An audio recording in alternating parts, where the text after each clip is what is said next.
हाँ जी students, uh very good morning, good afternoon, good evening to you all. जो भी जिस टाइम पे देख रहा है ये लेक्चर, ये इसीलिए उसके लिए सब कुछ बोला है हमने। तो सर ये लेक्चर किस लिए है? ये हम जो भी हमारे मई 2025 में सीए इंटर के लिए इनकम टैक्स में जो जो अमेंडमेंट्स आई हैं हम उसको आज करने वाले हैं। सर ये एक लेक्चर किन किन को देखना है? सर जिन्होंने भी मेरा पुराना बैच लिया हुआ है और हमने उस बुक से पढ़ा है that was not relevant for May 2025, means उस बुक के ऊपर लिखा हुआ था it was relevant for May 2024 और फॉर सितंबर 2024 और जनवरी 2025। जिन्होंने भी उस बैच को लिया है पर उनके एग्जाम जो है वो मई 2025 में है, तो उनके लिए ये लेक्चर रेलेवेंट है। सर क्या बहुत बहुत बहुत ज्यादा चेंजेस आए हैं? चेंजेस आए हैं, पर हाँ बाकी जो टॉपिक्स में है वो बहुत छोटे छोटे से चेंजेस हैं। मेजर चेंज एक ही टॉपिक में है, कैपिटल गेन, और वो बहुत ही मेजर चेंज है, तो उसकी तो हम एक सेपरेट वीडियो ही बनाएंगे कैपिटल गेन के लिए, क्योंकि कैपिटल गेन में बहुत ज्यादा रेट में चेंजेस है, कंसेप्ट उसके देखने वाले हैं। तो कैपिटल गेन का तो हम ऑल टुगेदर एक नया ही वीडियो बनाएंगे।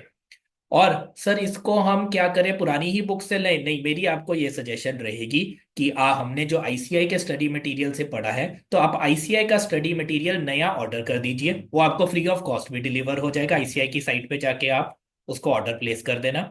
उसका रीजन है बच्चे, जिन्होंने भी अभी तक जनवरी 2025 तक पढ़ा है, मीन्स चाहे वो मई 2024 का बच्चा था या सितंबर 2024 का बच्चा था या जनवरी 2025 का बच्चा था, बच्चे उन अटेम्प्ट्स के लिए हमारा जो ईयर रेलेवेंट था, मैं आपके साथ स्क्रीन भी शेयर कर लेता हूँ।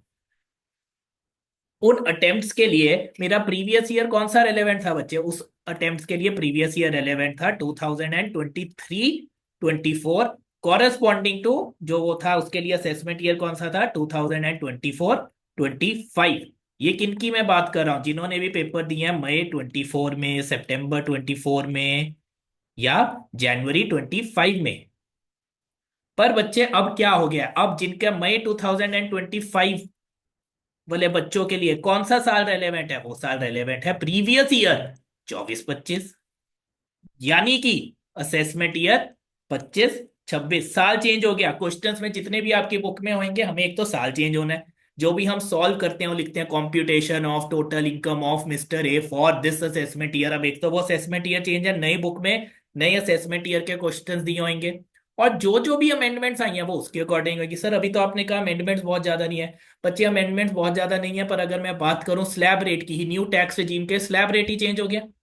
अभी बताते हैं, डिस्कस करते हैं वो स्लैब रेट्स क्या हो गया। अगर वो स्लैब रेट चेंज हो गया, क्या कंसेप्चुअल बहुत कुछ हिल गया? नहीं, उससे कंसेप्चुअल तो कुछ भी नहीं हिला। स्लैब रेट्स हिल गए, वो हमें स्लैब रेट के अकॉर्डिंग क्वेश्चन सॉल्व करना है। अब हर क्वेश्चन में अगर पूछा हुआ है calculate total tax for mister A as per the new tax regime, तो न्यू टैक्स regime में हमें स्लैब रेट तो नहीं लगाने पड़ेंगे। अगर आप पुरानी बुक से करोगे, उसमें पुराने स्लैब रेट के अकॉर्डिंग कैलकुलेशन करी होगी, आप भी वैसे ही करते जाओगे, तो उसमें गलती होने के चांसेस क्या है? ज्यादा है।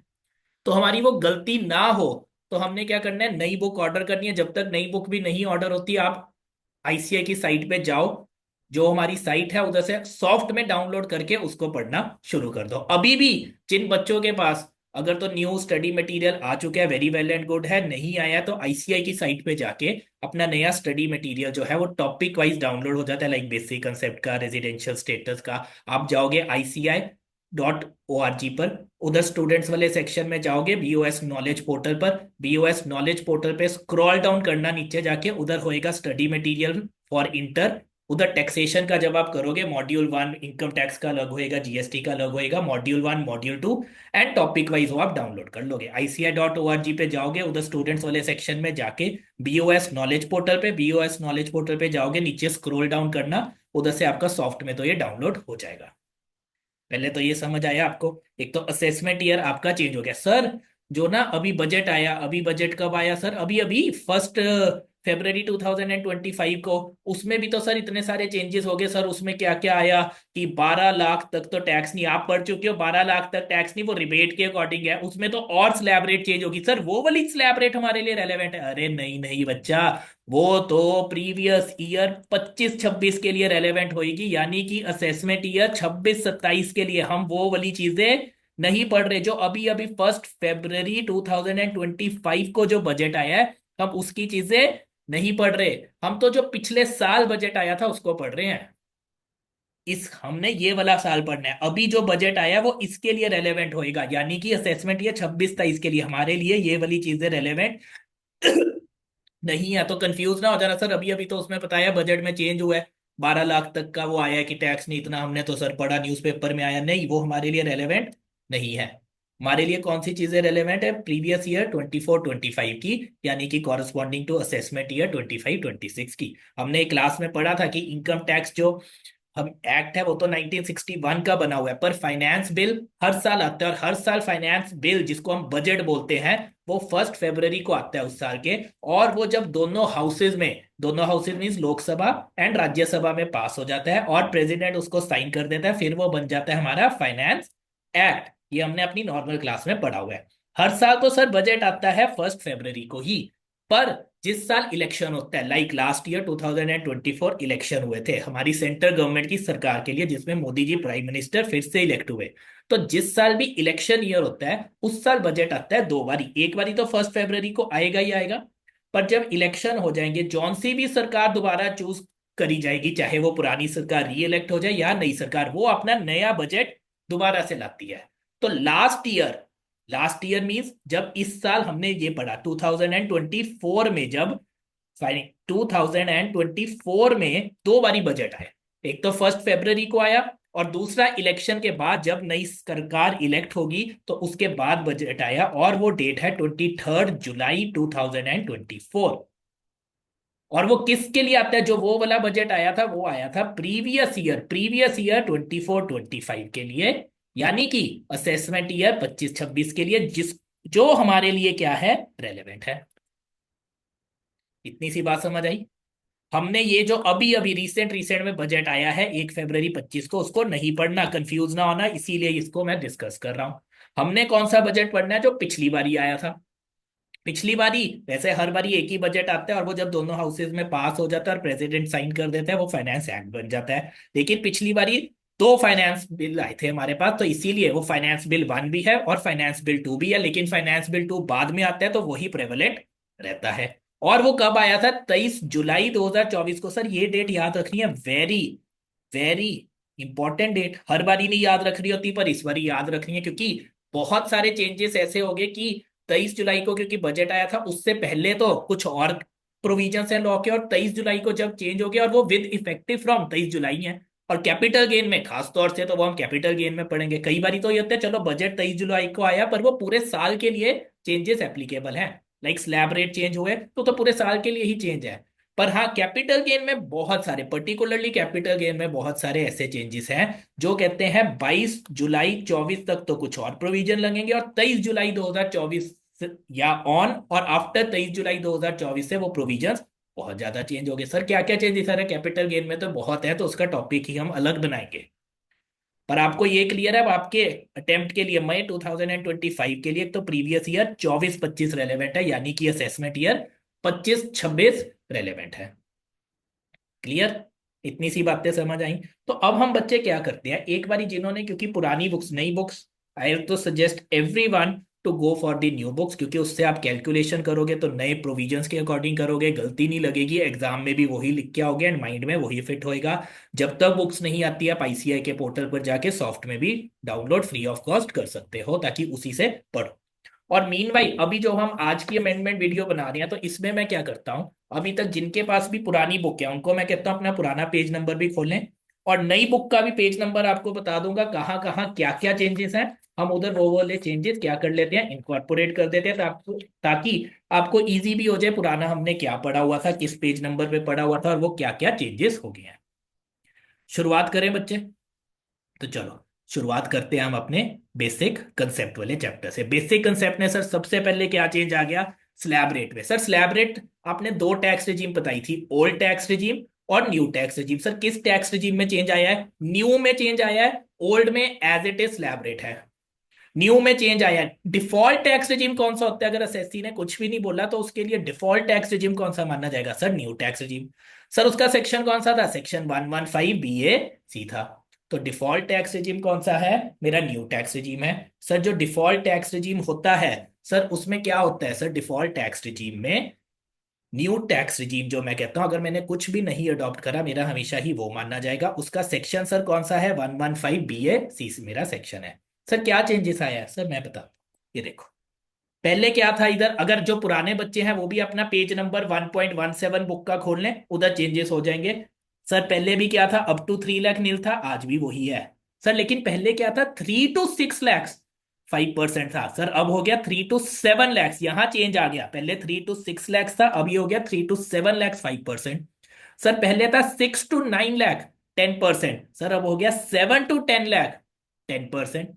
सर फिर था 9 lakhs to 12 lakhs 15%, पर अब चेंज हो गया 10 to 12 15% हो गया। और सर बाकी सेम है, 12 to 15 पहले भी 20% था, और अबव 15 पहले भी 30% था, तो ये सेम है। इन 3 स्लैब्स में चेंज आ गया। पुराने बच्चे आप पेज नंबर 1.16 अपनी पुरानी बुक का खोल के ये चेक भी कर सकते हैं, और उधर ये क्या हो जाएगा, चेंजेस।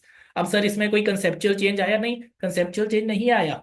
सर लेकिन इससे फायदा हो गया टैक्स पेयर को। पहले 3 to 6 lakhs 5% था, मतलब 6 to 7 lakhs किस ब्रैकेट में आ रहा था, 10% में। अब 6 to 7 लाख भी किस में आ रहा है, 5% में। सर पुरानी टैक्स regime में क्यों नहीं चेंज करा? मैंने आपको पहले ही बताया था, सरकार का मेन मोटिव क्या है, ज्यादा से ज्यादा लोग किस में आ सके, न्यू टैक्स regime में आ सके। तो न्यू टैक्स regime के लिए तो और बेनिफिट देने हैं, ओल्ड को चेंज नहीं करे, ताकि धीरे धीरे धीरे धीरे सारे लोग किस में शिफ्ट होते जाएं, न्यू टैक्स regime में शिफ्ट होते जाएं।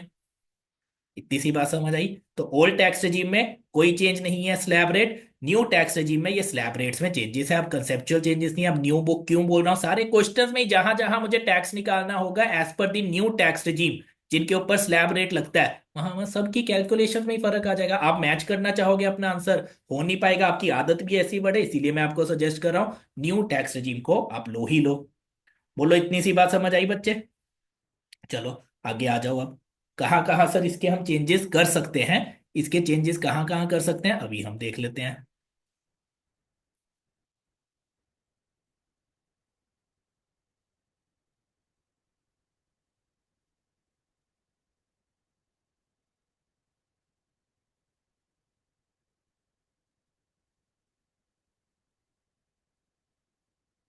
जो पुराने बच्चे हैं वो अपना पेज नंबर 1.52 खोलेंगे, और नई बुक का तो 1.54 है। उधर भी ये जो स्लैब रेट्स है दोबारा चेंज कर लो, डाउट ना है कि ये चेंज हो गया, क्योंकि है छोटा सा change but very very very important change. कि गलती से भी अगर आपने कंसेप्ट सारा पता है, स्लैब रेट में कंफ्यूज हो गए, तो उसमें गड़बड़ कर दोगे आप पूरे आंसर में।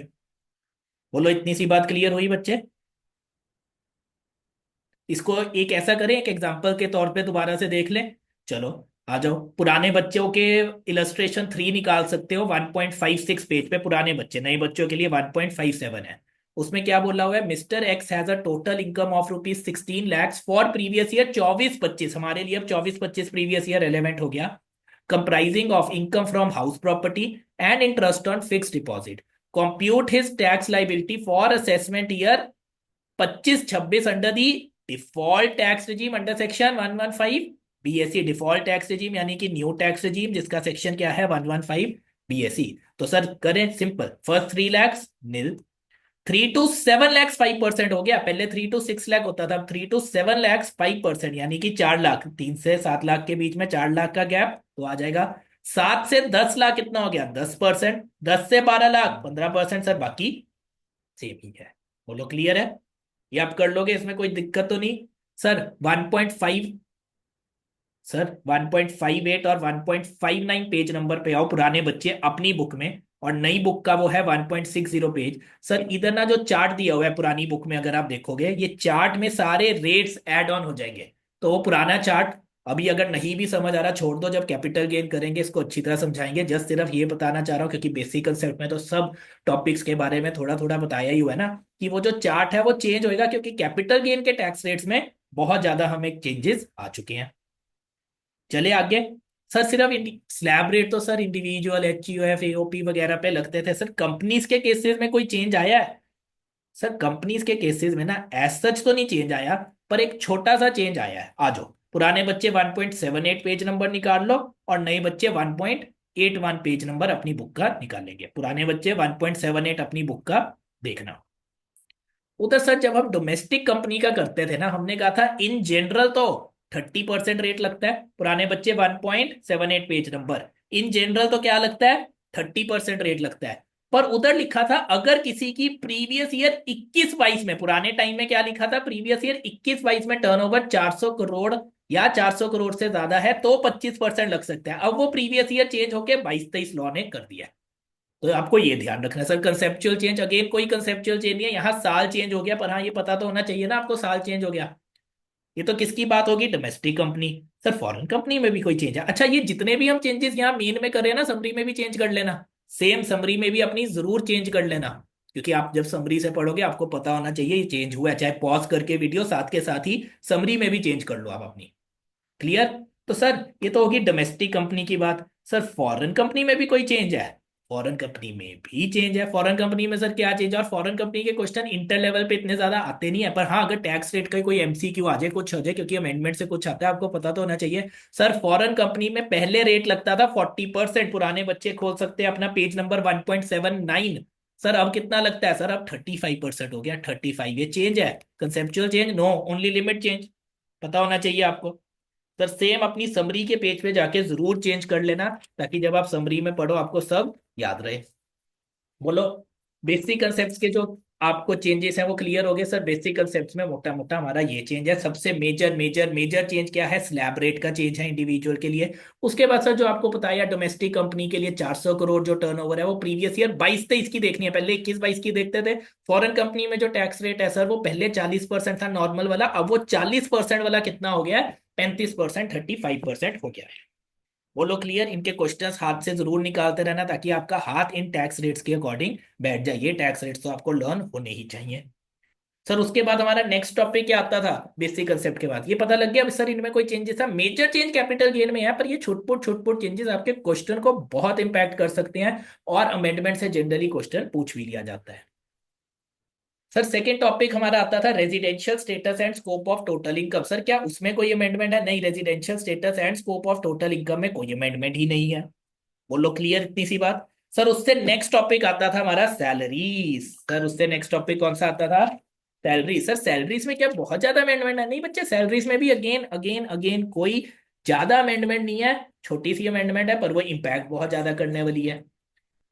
मैं आपको फिर से बोलता हूँ, सरकार का मेन मोटिव क्या था, ज्यादा से ज्यादा लोग न्यू टैक्स रिजीम में आए कि ज्यादा से ज्यादा लोग ओल्ड टैक्स रिजीम में जाएं? नहीं, सरकार का सर मेन मोटिव था ज्यादा से ज्यादा लोग न्यू टैक्स रिजीम में आए। इसीलिए न्यू टैक्स रिजीम में स्लैब रेट्स में और बेनिफिट दे दिया, ताकि बंदे के ऊपर टैक्स कम लगे।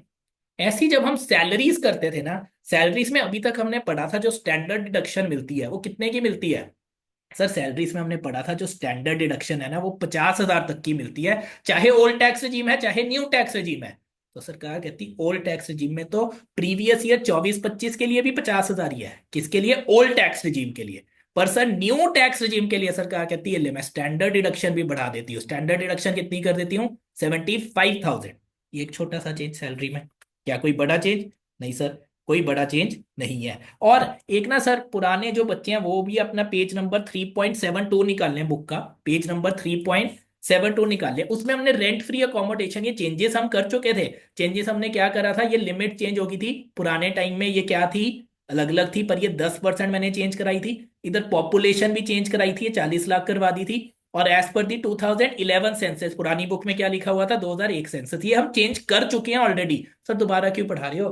क्योंकि पहले वो चेंजेस उस साल के लिए, यानी कि जो पुराने बच्चे हैं उनके लिए प्रीवियस ईयर कौन सा था, 23-24, उसमें मैंने कहा था ये चेंजेस कब से रेलेवेंट है, 1 सितंबर से, 1 सितंबर से 2023 से ये रेलेवेंट होंगे। मींस अगस्त तक हम कोई और लिमिट देखते थे, और 1 सितंबर से हम ये वाली लिमिट देखते थे, अगस्त तक, 31 अगस्त तक, यानी कि अप्रैल मई जून जुलाई अगस्त तक हम पुरानी लिमिट देखते थे 23-24 में।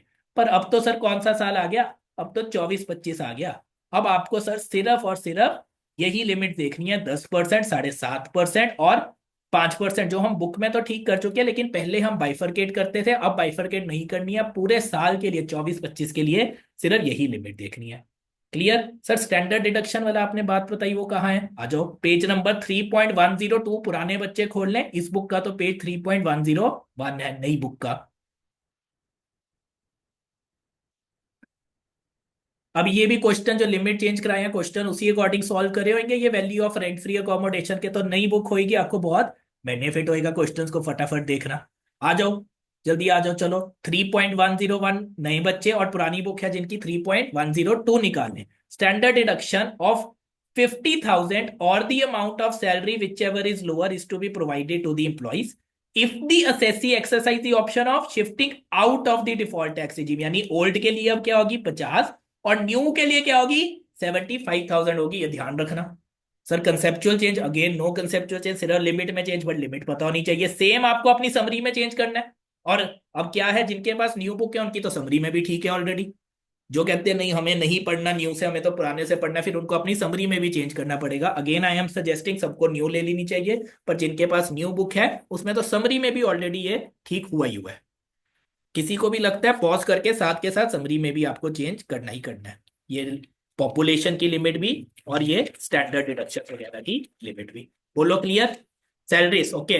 अगेन सर कितने हेड थे 5 हेड थे। सैलरी सर सैलरी में तो आपको बता दिया मैंने क्या ही चेंज है, उसके अलावा कोई चेंज ही नहीं है। उसके बाद sir house property again no change no change no change. Sir house property के बाद थर्ड हेड कौन सा आता था पीजीपीपी। सर पीजीपीपी में भी क्या बहुत ज्यादा चेंजेस हैं। अरे नहीं नहीं नहीं चेंजेस है, पर वो जिसको कहते हैं बहुत ज्यादा चेंजेस नहीं, बहुत ज्यादा चेंजेस नहीं है। आ जाओ पीजीपीपी में चलें।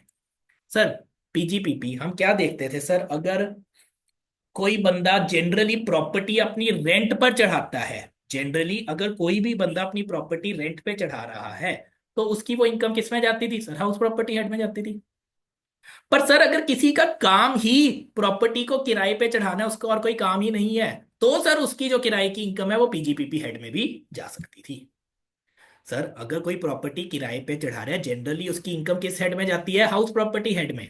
सर लेकिन अगर किसी का काम ही प्रॉपर्टियों को किराए पे चढ़ाना है, उसका काम ही उसका एक बिजनेस ही वही है, तो सर उसकी इनकम पीजीपीपी हेड में जा सकती थी। अभी तक हमने यही पढ़ा है। पर सर अब इस फाइनेंस एक्ट से मीन्स हमारे लिए प्रीवियस ईयर 24-25 के लिए सर क्या चेंज आ गया। गवर्नमेंट कहती अगर रेजिडेंशियल हाउस है, अगर residential house not commercial, commercial के लिए लिख लो यहां पे। और जिनकी पुरानी बुक है अगर उन्होंने ऐड ऑन करना है ये लाइन ऐड ऑन कर देंगे, नए बच्चे भी ये यहाँ पे लिख लेना नॉट कमर्शियल। कमर्शियल प्रॉपर्टी के लिए प्रोविजन नहीं लाए, जो ये नया प्रोविजन आया है वो कहते हैं अगर किसी की रेजिडेंशियल प्रॉपर्टी है, उसका बिजनेस ही उन रेजिडेंशियल प्रॉपर्टियों को किराए पे चढ़ाना है और किराया ही उसकी बिजनेस है, फिर भी वो फिर भी वो चाहे उसका बिजनेस है वो किस हेड में जाएगी, वो सिर्फ हाउस प्रॉपर्टी हेड में जाएगी, पीजीपीपी हेड में नहीं जाएगी। If the assessee is engaged in the business of letting out of residential houses, the income generated from letting out of residential house और a part of house by the owner, क्योंकि हम कहते थे owner की ही house property head में जाएगी, shall not be chargeable under the head, shall not be chargeable under the head pgpp and would be chargeable under the head income from house property। Sir उससे फर्क क्या पड़ा।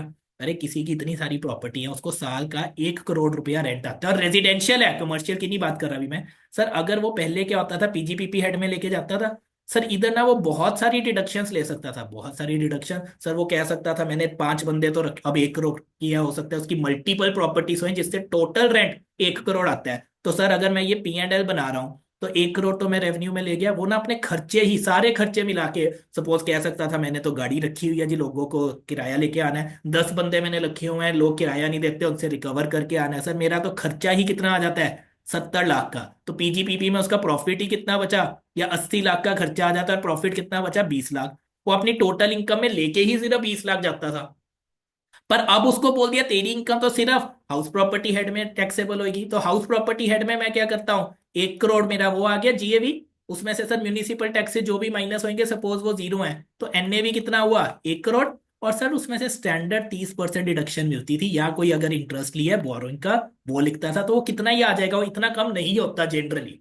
तो इसलिए सरकार ने बोला कम से कम यहाँ इनकम तो हायर आएगी, जो टोटल इनकम में जाएगी इनकम हायर आएगी तो टैक्स भी सरकार को ज्यादा मिलेगा। तो सरकार ने सिर्फ रेजिडेंशियल प्रॉपर्टीज के लिए बोल दिया चाहे किसी का धंधा ही रेजिडेंशियल प्रॉपर्टियों को किराए पे चढ़ाने का है तो भी उसकी इनकम सिर्फ किस हेड में जाएगी, हाउस प्रॉपर्टी हेड में जाएगी। एक तो ये चेंज आया पीजीपीपी में। सर पीजीपीपी में और कौन कौन से चेंजेस आ गए हैं। सर पीजीपीपी में ना और जो चेंजेस आए हैं वो ज्यादा चेंजेस तो नहीं है। एक चेंज ये है सर, एक मिनट आप आए, इंप्लॉयर्स कंट्रीब्यूशन की ना उसको डिडक्शन मिलती थी। सर ये कहाँ लिखा है, आ जाओ पहले पेज नंबर 3254 पर आओ।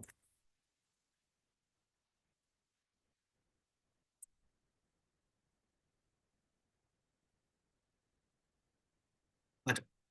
नए बच्चे भी और पुराने बच्चे भी पेज 3.254 पर आओ। ये हम कहाँ से पढ़ रहे हैं? आईसीआई के स्टडी मटेरियल से पढ़ रहे हैं, क्योंकि उन्होंने बहुत अच्छा इंस्टीट्यूट ने आपके मटेरियल बनाया हुआ है। बहुत इंस्टीट्यूट ने मेहनत भी करी हुई है, तो and very very good material, summaries आपको बना के दी हैं, चार्ट्स बना कर दिए हैं। Very good material to study for. तो 3.254 पे आओ। हम कहते थे employer's contribution to the account of the employee under the pension scheme refer to in section 80 CCD. ये हम पढ़ते थे किसकी, जो भी हम पीएनएल में क्या क्या डिडक्शन लेते हैं। पहले था this deduction would be restricted to 10% of salary. पहले 10 था, अब ये चेंज होकर क्या हो गया, 14 हो गया, बस छोटा सा चेंज। पहले ये क्या था, 10% था, अब इसकी लिमिट क्या चेंज हो गई है, 14%। ये सेक्शन याद रखना कि ये अमेंडमेंट हुई है। इसको अपनी बुक्स में चेंज कर लो, पुरानी बुक बच्चों का भी पेज नंबर 3.254 ही है। सर और क्या चेंज है, और एक छोटा सा चेंज, लास्ट चेंज पीजीपीपी में। सर पीजीपीपी में अभी तक चेंजेस ही हमने क्या करे हैं सर, कुछ भी नहीं चेंज करे। एक तो वो करा है कि अगर हाउस प्रॉपर्टी जो रेजिडेंशियल है उसको किराए पे चढ़ा रहे हैं, चाहे उसका धंधा ही किराए पे चढ़ाना है, तो भी वो हाउस प्रॉपर्टी हेड में ही जाएगी। सर एक ये लिमिट चेंज करी है, 10% से बढ़कर क्या हो गई है, 14% हो गई है। सर और पता है क्या चेंज हुआ है, पार्टनर्स की सैलरी, पार्टनरशिप फर्म है तो वो अपने पार्टनर्स को जो रीम्यूनरेशन दे सकते थे, रीम्यूनरेशन चाहे सैलरी हो बोनस हो, उसकी लिमिट करी थी हमने। हाँ जी सर करी थी। क्या लिमिट थी याद करो, एक मिनट मैं पहले खोल नहीं रहा, उसकी लिमिट क्या थी।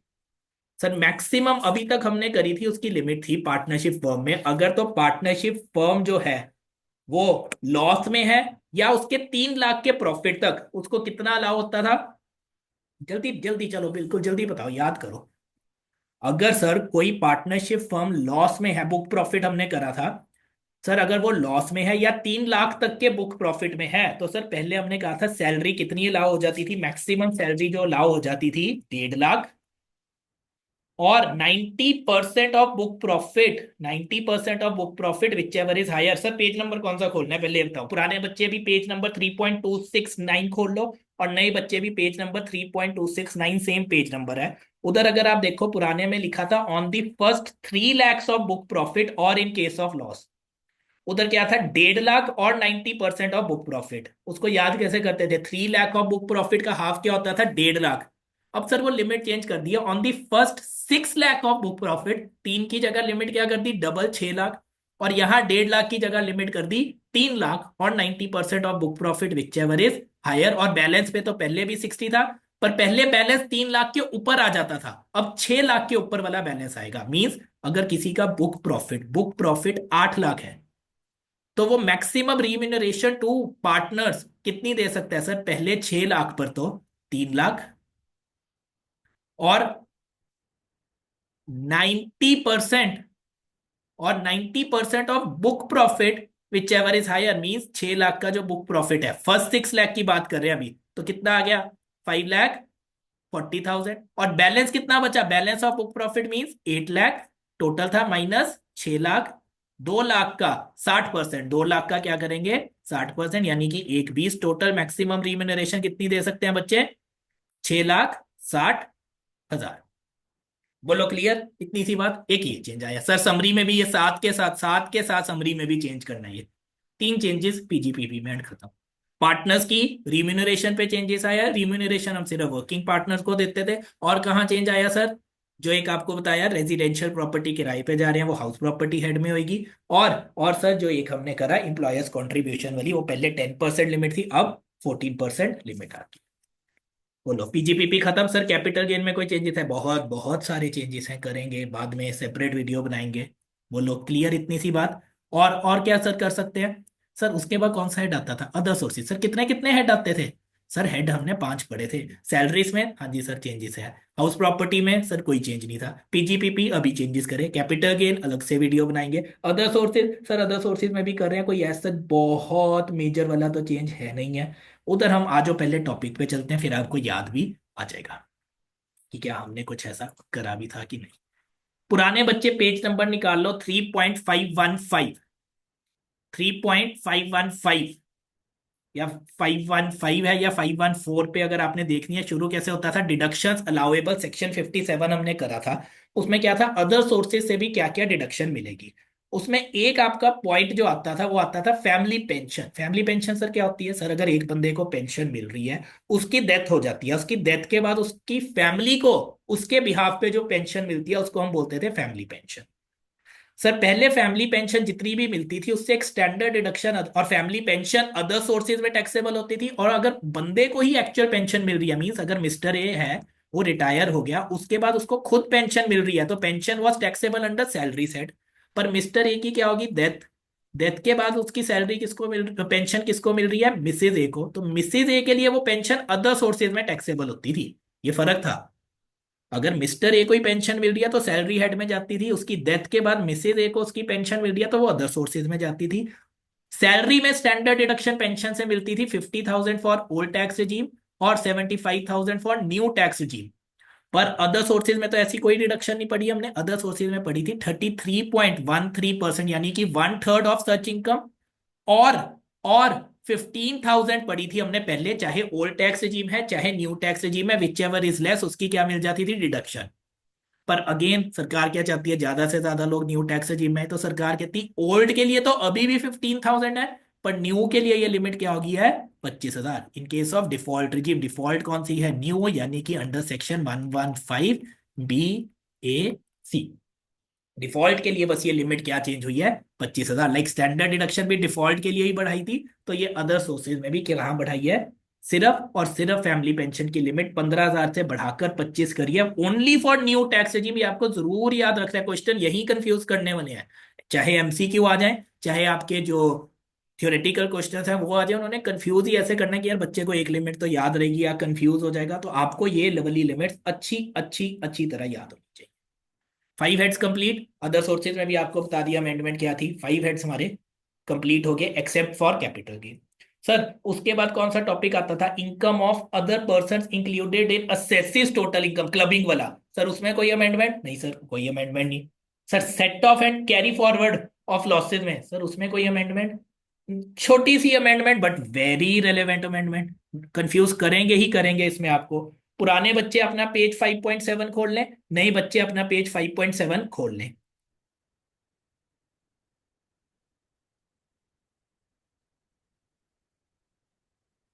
बोलो बच्चे, पहले खोल लो अपना पेज नंबर निकाल लो, क्योंकि मॉड्यूल 2 निकालनी पड़ेगी आपको।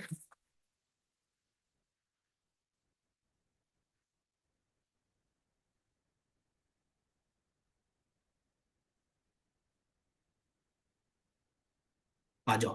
Carry forward and set of loss, page number 5.7, पुराने बच्चे भी from house property head. Sir इसमें हमने क्या करा था कैरी फॉरवर्ड वाले लॉसेज में? सर हमने कुछ भी नहीं, यही पढ़ा था। पहले तो जो न्यू टैक्स regime है और ओल्ड टैक्स regime है, इसमें क्या फर्क आ गया था? सर आ जाओ पहले एक बार दोबारा से पढ़े। If the assessee exercise the option of shifting out of the default tax regime, that is old tax regime, उसमें क्या था? If there is a loss under the head income from house property, such loss will be first set off against any other hand to the extent of 2 lakhs। 2 lakh तक हमने कहा था हो सकता है इन दी सेम ईयर। अगर previous year 24-25 में ही house property head में लॉस हुआ तो वो किसी और हेड से एडजस्ट हो सकता है, लेकिन कितनी अमाउंट तक? 2 लाख तक, हमने यही पढ़ा था। और जो अनएब्सॉर्ब लॉस, मीन अगर सपोज लॉस तो था टोटल 4-5 लाख का, 2 लाख तक का तो किसी और हेड से सेट ऑफ हो गया, एनी अदर हेड से 2 लाख का सेट ऑफ हो गया। 3 लाख का जो बड़ा वो क्या होएगा? कैरी फॉरवर्ड हो जाएगा अगले सालों में to be set off against income from only house property head. ये हमने पढ़ा था, इसको मैं दोबारा एक्सप्लेन नहीं कर रहा, या मेन हेड अपने मेन लेक्चर्स में हम देख सकते हैं। पर न्यू टैक्स ये तो हो गया ओल्ड में। सर न्यू में पहले क्या था? सर न्यू में ये था वो किसी और हेड से तो एडजस्ट ही नहीं हो सकता था, पर कैरी फॉरवर्ड जरूर हो जाता था अगले सालों के लिए। यही हमने पढ़ा था, पुरानी बुक में अगर देख सकते हैं उसमें लिखा भी हुआ है, the unabsorb loss can be carry forward to the following assessment year to be set off against income under the head income from house property. पुरानी बुक्स में ये लिखा हुआ है, पर यहाँ ये न्यू टैक्स रेजीम में क्या आ गया? चेंज। वो कहते हैं अगर हाउस प्रॉपर्टी हेड का लॉस है तो वो हाउस प्रॉपर्टी हेड के से तो सेट ऑफ चलो होएगा ही, वो किसी और हेड से सेट ऑफ नहीं हो सकता, ये तो पहले भी यही था। पर अगर लॉस बच गया, मींस किसी और हेड से तो सेट ऑफ कर नहीं सकते, और अगले सालों में कैरी फॉरवर्ड भी नहीं कर सकते। The unabsorbed loss cannot, ये अमेंडमेंट है, कैन नॉट वाली अमेंडमेंट। पहले था can be carry forward to the following assessment year, अब है cannot be carry forward only for new tax regime। Old में अभी भी सेम है, सिर्फ न्यू में चेंज आया है, ये छोटा सा चेंज आपको याद रखना है। समरी में भी अगर आप जाओगे आपको यही लॉ दिख जाएगा, समरी में भी, समरी पेज 5.21 में जाओगे, उधर भी आपको यही अमेंडमेंट कर लेनी है। आ जाओ दिखाई देते हैं कहाँ पे, क्योंकि छोटी सी अमेंडमेंट बस ये है और कोई अमेंडमेंट ही नहीं है। पेज 5.21 पर आ जाओ।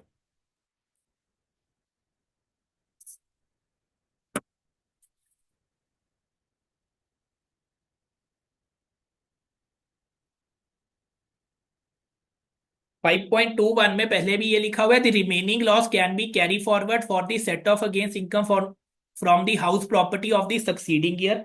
इसके साथ लिख लो और the succeeding year only in old tax regime, only in old tax regime. इसके साथ लिखना है पूरा क्लियर करके लिख लो, for new tax regime that is default tax regime under section 115 BAC, losses cannot be, losses और अमेंडमेंट इसको लिख लो, ये अमेंडमेंट है। अमेंडमेंट क्यों जरूरी है, उससे क्वेश्चन पूछते ही पूछते हैं, कुछ ना कुछ पूछ ही लेंगे, चाहे एमसीक्यू में चाहे आपके थ्योरेटिकल क्वेश्चन में। Losses cannot be carried forward to the succeeding, cannot be carried forward for set off against income from house property of the succeeding years of the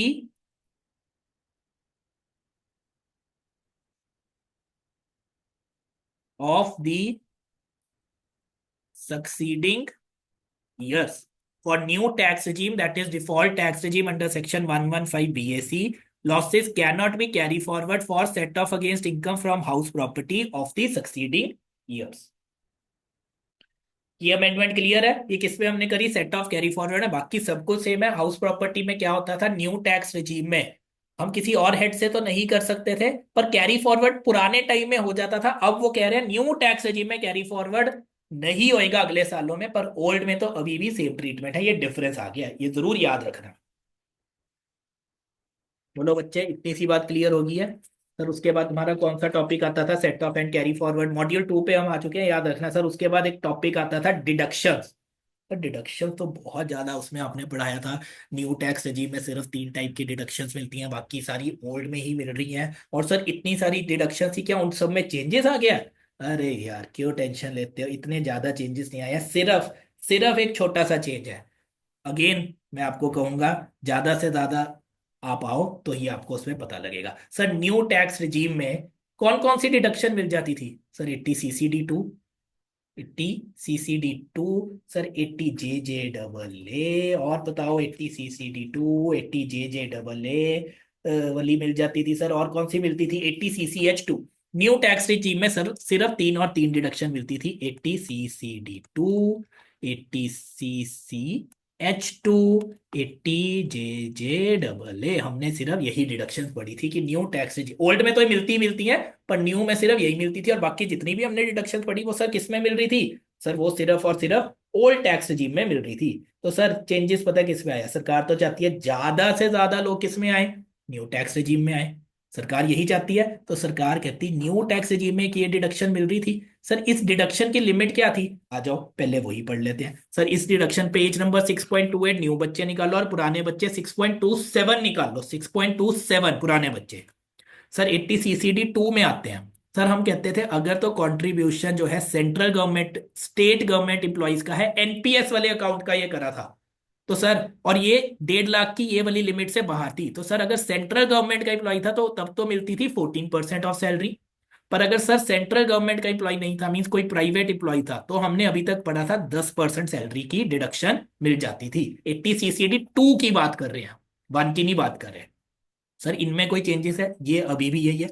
central government के लिए 14%, sir ये 10% of salary अभी भी यही है। लेकिन पहले हम पढ़ते थे ये ओल्ड टैक्स रेजीम में भी 10 थी और न्यू में भी 10 ही थी पहले। अब क्या कर दिया, अब कहते हैं जो तो असेसी कर रहा है ओल्ड टैक्स रिजीम में उसके लिए अभी भी ये 10 है, पर जो न्यू कर रहा है चाहे वो प्राइवेट इंप्लॉय क्यों नहीं है उसके लिए डिडक्शन बढ़ा दी, 14% ऑफ सैलरी कर दी। किसके लिए? Where assessee is paying tax as per the default यानी कि न्यू, उसके लिए 14 कर दी। And where the assessee is paying tax as per the optional tax regime उसके लिए 10 ही रखी। Optional means old. तो कहने का मतलब जो न्यू टैक्स रिजीम ले रहा है अगर वो प्राइवेट इंप्लॉय भी है उसके लिए भी equivalent to central government deduction दे दी। उससे क्या होगा, उसको डिडक्शन ज्यादा मिलेगी, उसकी इनकम कम आएगी, उसको टैक्स कम देना पड़ेगा, और वो न्यू में न्यू टैक्स रिजीम जाने के लिए भी वो क्या होएगा, मोटिवेट होएगा कि उधर तो मुझे ज्यादा की डिडक्शन मिल। ये छोटा सा चेंज ठीक लगा इसको? ये तो चार्ट में दिया हुआ है, मेन बुक में भी। पुराने बच्चे 6.25 खोल लो, नए बच्चे 6.28 खोल 26 खोलो, उधर ये वर्ड ऐड कर दो। पुराने बच्चों को ये वाली लाइन ऐड कर दो पेज नंबर 6.25 पर भी, जहां ये लिखा हुआ है 10% ऑफ सैलरी की डिडक्शन मिलेगी, उधर कर दो 14% of salary in case employees paying tax as per the default tax regime that is new tax regime. और ये आपने यहाँ पे जो ये समरी चार्ट 6.28 पे भी इसका बनाया हुआ है, इधर भी आपको दिखा दिया। पुराने बच्चे इधर भी चेंज कर दो, पुराने बच्चों के पेज 6.27 में चेंज। डिडक्शन में एक छोटा सा चीज, ओल्ड टैक्स रिजीम के लिए भी ये एप्लीकेबल है ये सेक्शन, न्यू टैक्स रिजीम के लिए भी एप्लीकेबल है, सिर्फ और सिर्फ इस सेक्शन में चेंज करा गया है। बोलो ये क्लियर है? सर डिडक्शंस के बाद कौन सा टॉपिक आता था? Advance tax, TDS, TCS. Sir उसमें भी इतने सारे सेक्शन थे, इतनी सारी लिमिट्स थी, क्या वो सब कुछ ही चेंज कर दिया? उसमें सेक्शंस में बच्चे क्या था, क्या था सेक्शन में? एक तो मैंने आपको बताया था सेक्शन नंबर याद रखने, उसमें क्या नेचर ऑफ पेमेंट है, कौन पेमेंट कर रहा है, किसको पैसे रिसीव हो रहे हैं, क्या कोई थ्रेशोल्ड लिमिट है? ये पता था कि अगर उस थ्रेशोल्ड से ज्यादा देंगे तो ही कटेंगे, और कितने परसेंट से काटेंगे। अब सर उन सेक्शंस में ना, अगर आप अपने एक बारी समरी पे भी आ जाओ, पुराने बच्चे भी समरी खोल लो, उन सेक्शन में एक सेक्शन होता था 194 डी ए। 194 डी ए था, क्या रेट पड़ा था? डेथ आफ्टर, मैंने आपको हिंट बताया था डेथ आफ्टर, तो लाइफ इंश्योरेंस पॉलिसी से ये वाला चीजें बताई थी। तो हमने क्लास में ये ऐसे ऐसे याद करने के लिए वो करा था, 5% सर इस पे टीडीएस करता था। 194 डी ए में यही करता था सर। 194 जी, जी कैसे याद रखा था सर हमने? जी से याद रखा था, गोल्ड हो, लॉटरी लगी, लॉटरी लगी। तो सर इसमें भी टीडीएस का रेट सर कितना था? 5% था। फिर 194 एच सर कमीशन वाला, सर इसमें भी टीडीएस का रेट क्या था? 5% था। 194 आईबी, आईबी कौन सा था सर? जिसका टैक्स ऑडिट इंडिविजुअल का नहीं हो रहा, वो 50,000 से ज्यादा का रेंट दे रहा है, तो उसको भी सर एक ही महीने में, एक महीने में नहीं, एक बारी में, जब भी उसका लास्ट मंथ ऑफ टेनेंसी है और दी last month of the financial year है, तब उसको टीडीएस काटना होता था सर। उसका भी रेट क्या था? 5% ही था सर। सर उसके बाद 194 एम करा था। 194 एम चार्ट से देखी चलो साथ साथ। 194 एम पेमेंट टू कॉन्ट्रैक्टर, उसके बाद कमीशन और फीस फॉर प्रोफेशनल सर्विसेज, इनके अपने सेक्शन थे, पर अगर कोई इंडिविजुअल उस सेक्शन में नहीं फॉल करा, मीन्स उसका टैक्स ऑडिट नहीं होता, तो वो 194 एम में आ जाता था, और उसका भी टैक्स रेट सर क्या था? 5%। जितने भी सेक्शन मैंने बोले इनको चाहे चार्ट के ऊपर लिखना है, कौन कौन से section? 194 D A, 194 G, 194 H, 194 IB and 194 M, chart के ऊपर ही जहां से चार्ट शुरू हो रहा है आपका summary chart. Let's recapitulate TDS का जहां से शुरू हो रहा है लिख लो। कितने सेक्शन बोले? 5 section. 194 D A, 194 G, 194 H, 194 IB and 194 M. Sir इन सब में रेट 5% था। ये रेट सर 5% से रिड्यूस होकर कितना हो गया? 2%। सर हमें 5% नहीं याद रखना, नहीं, दोनों रेट याद रखने हैं, 5% भी याद रखना है और 2% भी याद रखना है। सर ये क्या मतलब हुआ? सर अगर आप उनमें जो रेट पढ़ोगे ना, उनमें रेट है, क्योंकि ये रेट चेंज हुआ था 1 अक्टूबर से, ये 1 अक्टूबर 2024 से, यानी कि 30/9/2024 तक तो 5% ही लगेगा। 30/9/2024 के बाद जो रेट है वो 2% लगेगा सब सेक्शंस में, जिन सेक्शंस के भी मैंने नाम लिया, 194 D A, 194 G, 194 H, 194 IB and 194 M. Sir इधर हमने पढ़ा था time of deduction at the time of credit of such income to the account of the payee, और at the time of payment whichever is earlier. Sir अब अगर वो जो ये टाइम ऑफ डिडक्शन है ये 30/9 तक फॉल करता है, टाइम ऑफ डिडक्शन मेरा 30/9 तक फॉल करता है, तो 5% हो जाएगा। टाइम ऑफ डिडक्शन 30/9 के बाद फॉल करता है तो 2% टीडीएस काटना है। किन किन सेक्शन में? 194 D A, 194 G, 194 H, 194 IB and 194 M. बस ये अब कंसेप्चुअल चेंज है ही नहीं, ये रेट का चेंज हुआ है पूरे टीडीएस पे, पर दोनों रेट इन सेक्शन में याद रखने हैं, क्योंकि 30/9 तक 5% था और 30/9 के बाद 2% हो गया। पर सर सेक्शन 194 आईबी भी आपने लिखवाया, उसमें पहले क्या था 5%, अब उसमें सर रेट क्या हो गया 2%। पर सर अगर कोई मिस्टर ये है, वो प्रीवियस ईयर 24-25 में पूरे साल एक बंदे के पास किराए पे रहा है और 60,000 रुपया महीना किराया दे रहा है, तो सर इसको टीडीएस काटना कब होता था? पूरे साल किराए पे रहा है सर, इसको टीडीएस काटना ही कब होता था? मार्च 2025 में। सर तो मार्च 2025 1/10/24 के बाद फॉल कर रहा है, तो सर वो पूरे किराए पे यानी कि 7,20,000 पे 2% के हिसाब से टैक्स काटेगा, ना कि 5% के हिसाब से, क्योंकि उसको काटना ही उसका टाइम ऑफ डिडक्शन ही कब फॉल कर रहा है, मार्च 25 में। पर सर यही एक मिस्टर बी है, वो प्रीवियस ईयर 24-25 में तो किराए पे रहा, अप्रैल में भी किराए पे रहा, मई में भी किराए पे रहा, जून में भी किराए पे रहा, जुलाई में भी किराए पे रहा, अगस्त में भी किराए पे रहा, और सितंबर में 30 सितंबर को वो घर छोड़ देता है, तो उसको टीडीएस कब काटना है?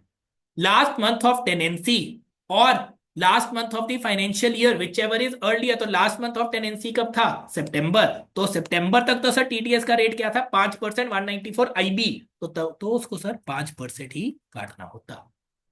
बात समझ आ रही है ना? अगर वो टाइम ऑफ डिडक्शन ही 1/10 के बाद फॉल कर रहा है तो 2%, टाइम ऑफ डिडक्शन 1/10 से पहले आ रहा है यानी कि 30/9 तक आ रहा है तो 5%। किन 5 सेक्शंस की बात करी? 194 DA, 194 G, 194 H, 194 IB and 194 M। बस सर टीडीएस में यही चेंज है। सर एक 194 IA, आईए सर कौन सा था? प्रॉपर्टी वाला था कि 50 लाख से ज्यादा की प्रॉपर्टी तो 1% टीडीएस काटना होता था। सर उसमें भी रेट का चेंज है? उसमें कोई रेट का चेंज नहीं है, सिर्फ एक क्लेरिफिकेशन कह लो, पहले भी हम यही करते थे। सपोज टोटल प्रॉपर्टी की वैल्यू तो है 60 लाख, उसको दो, सेलर एक ही है, बायर दो हैं, सेलर मिस्टर ए, बायर कौन है? मिस्टर बी एंड मिस्टर सी। तो मिस्टर बी भी 30 लाख देगा हाफ शेयर, मिस्टर सी भी 30 लाख देगा। पहले कभी कभी कंफ्यूजन हो जाती थी कि यार मिस्टर बी ने तो 30 लाख ही दिए, तो शायद वो टीडीएस ना काटे। 194 आईए में 50 लाख से ऊपर की प्रॉपर्टी पे काटना होता था 194 आईए में। तो सर लेकिन अब क्लेरिफाई आ गया, हमने टोटल प्रॉपर्टी की वैल्यू अगर 60 लाख है, तो चाहे सेलर दो दो हों या दो से ज्यादा हों, बायर बायर दो हों या दो से ज्यादा हों, तो टीडीएस तो कटेगा ही कटेगा। हमने तो टोटल वैल्यू ऑफ प्रॉपर्टी देखनी है, अगर वो 50 लाख से ज्यादा है तो कटेगा ही। जिसने 30 लाख दिया वो 30,000 काट लेगा 1% के हिसाब से, जिसने जितनी अमाउंट दी है वो उतनी अमाउंट पे 1% के हिसाब से टीडीएस काट के सरकार को डिपॉजिट करा देगा। This is just clarification. आपकी इनकम टैक्स की अमेंडमेंट खत्म हो गई है accept for capital gain. Capital gain का हम अलग से वीडियो बनाएंगे। बोलो बच्चों, बात समझ आई? इस वीडियो को देख लेना, जॉन जॉन से भी हमने अमेंडमेंट करे हैं, वो अपने समरी चार्ट में भी आपने करने हैं। घबराना कुछ नहीं है। देखो अभी तक आपको जो बताया कंसेप्चुअल क्लैरिटी तो पता ही नहीं। हाँ कैपिटल गेन में कंसेप्ट में भी थोड़ा बहुत चेंज आया, वो हम कर लेंगे उसको भी अच्छी तरह। अभी तक जितनी करी है लिमिट्स, लिमिट्स को जरूर याद रखना है। प्रैक्टिस जरूर कर लो जो ये न्यू टैक्स रिजीम के हैं, टीडीएस के रेट, ताकि माइंड में फिट हो जाए, एग्जाम में जाके कंफ्यूज ना हो। क्योंकि टीडीएस के रेट जो चेंज आए हैं तो दोनों ही याद रखने हैं, पुराने भी याद रखना है, नया भी याद रखना है इस साल के लिए, क्योंकि बीच में चेंज आया है। और जहां जहां थोड़े बहुत चेंजेस बताए हैं लाइक स्टैंडर्ड डिडक्शन वगैरह में, एक वो चीजें आपको याद रख लेंगे। लिमिट्स के ही चेंजेस अभी तक आपको बताए हैं, बाकी हम एक और वीडियो बनाएंगे कैपिटल। ठीक है बच्चे, चलो, थैंक यू।